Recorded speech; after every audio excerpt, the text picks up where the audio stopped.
అసలు ఇన్‌ఫ్లుయెన్సర్స్ అందరూ ఏం జేస్తున్నారు? ఎంతసేపు అక్కడ బిర్యానీ బావుంటది, ఇక్కడ చీర బావుంటది, అక్కడ డ్రెస్ బావుంటది, అక్కడ ఆ జ్యువెలరీ బావుంటది. ఎప్పుడు ఇదేనా?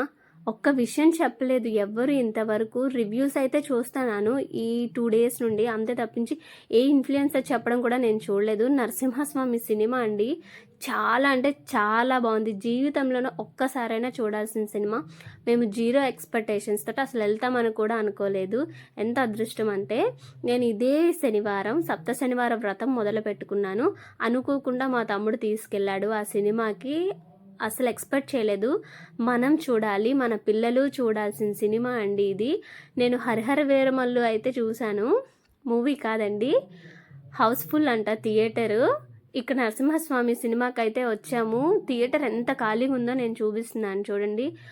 థియేటర్ మొత్తానికి ఒక 20 మెంబర్సే ఉండుంటారు. నిజంగా చాలా అంటే చాలా బావుంటది. అసలు లాస్ట్ 30 మినిట్స్ అయితే నరసింహస్వామిని చూస్తే గూస్ బంప్స్ వస్తాయి. అంత బావుంది సినిమా.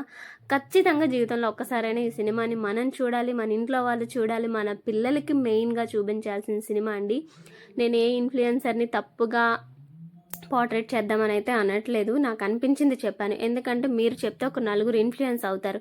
ఆ నలుగురు చూస్తే ఇంకొక నలుగురికి చెప్తే అందరికీ తెలుస్తుంది. ఖచ్చితంగా మన హిందుత్వాన్ని చూపించాలి, చాటి చెప్పుకోవాలనుకునే సినిమా అండి. లాస్ట్ చిన్న క్లిప్ పెట్టాను చూడండి. నాకు కాపీరైట్ పడినా పర్వాలేదు, నష్టం ఏం లేదు. కానీ ఒక నలుగురైనా చూడాలనే ఉద్దేశంతో అయితే ఈ వీడియో అయితే పెడుతున్నాను అంతే.